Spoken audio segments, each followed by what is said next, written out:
Hello అండి. Hi. ఈరోజైతే నేను తెల్ల గజ్జలకు పప్పు కర్రీ చేస్తున్నాను.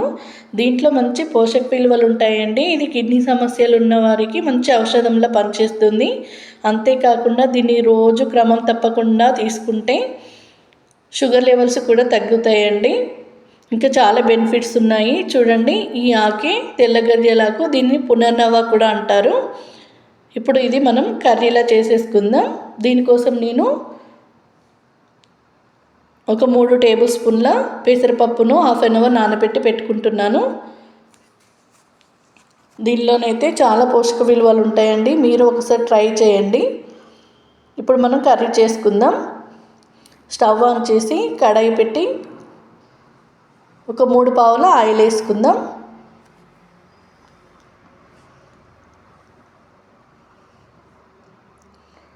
ఒక హాఫ్ టేబుల్ స్పూన్ జీలకర్ర, ఆవాలు, శనగపప్పు, మినపప్పు కూడా వేసి దూరగా వేయించుదామండి. ఇప్పుడు ఇందులో కట్ చేసి పెట్టుకున్న ఆనియన్స్, పచ్చిమిర్చి కూడా వేసి మిక్స్ చేసుకుందాం.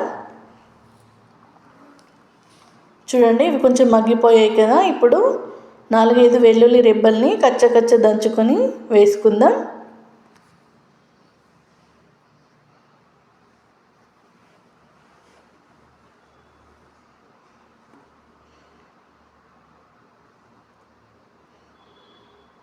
ఒక 2 రెబ్బల కరివేపాకు కూడా వేసుకొని మంచిగా మిక్స్ చేసుకుందామండి. చూడండి, ఇందులో ఒక హాఫ్ టేబుల్ స్పూన్ పసుపు వేసేసి మిక్స్ చేసుకుందాం. ఇప్పుడు మనం శుభ్రంగా వాష్ చేసి పెట్టుకున్న తెల్ల గజ్జలాకు కూడా వేసుకొని మంచిగా మిక్స్ చేసుకుందాం.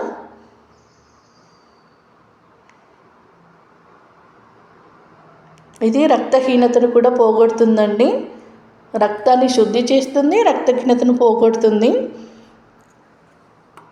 ఇది ఒక్కసారైనా ట్రై చేయాలి. ఇది పల్లెటూర్లలో ఎక్కువగా దొరుకుతుంది.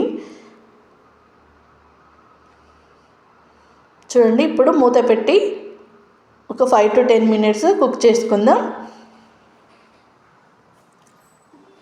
చూడండి, కొంచెం మెత్తబడింది కదా. ఒక్కసారి మిక్స్ చేసుకొని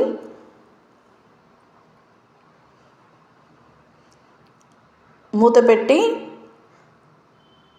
లో ఫ్లేమ్లో కొంచెం కుక్ చేసుకుందామండి.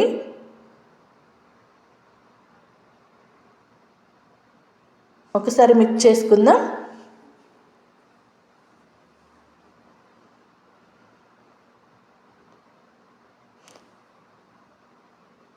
కొంచెం నలుపుతూ ప్రెస్ చేసుకుంటూ కుక్ చేసుకోవాలి, ఎందుకంటే ఆకులోంచి వాటర్ వస్తూ ఉంటుంది కదండి.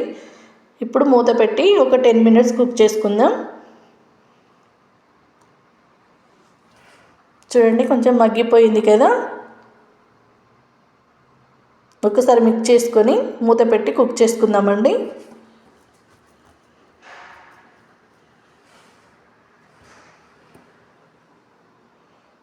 మూత తీసి చూద్దాం.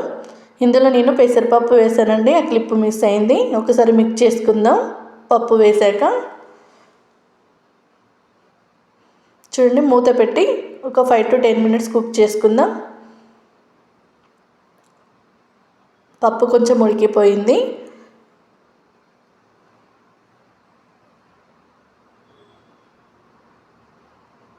ఇందులో కొంచెం వాటర్ పోసుకొని మంచిగా మిక్స్ చేసుకుందామండి. పప్పు ఇంకా ఉడకాలి కాబట్టి ఉడకడానికి సరిపడినంత వాటర్ వేసుకొని మూత పెట్టి కుక్ చేసుకుందాం.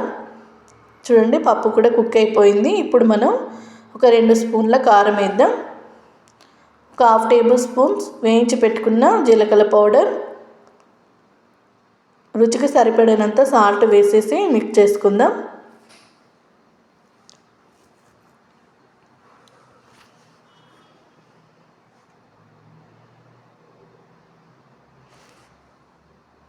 మూత పెట్టి ఒక 5 minutes కుక్ చేసుకుందామండి. చూడండి, ఆల్మోస్ట్ డన్. పప్పు కుక్ అయిపోయింది. మూత పెట్టి ఇంకొక 2 minutes కుక్ చేసుకొని మిక్స్ చేసుకుందాం. పప్పు రెడీ అయిపోయిందండి. కొత్తిమీర చల్లేసి ఒక్కసారి మిక్స్ చేసుకొని మూత పెట్టి స్టవ్ ఆఫ్ చేద్దాం. చూడండి, ఎన్నో పోషక విలువలు ఉండే తెల్ల గజ్జలకు పప్పు రెడీ అయిపోయింది. ఇది మార్కెట్లో దొరుకుతుందండి. మీరు ఒకసారి ట్రై చేసి ఎలా ఉందో కామెంట్ చేయండి.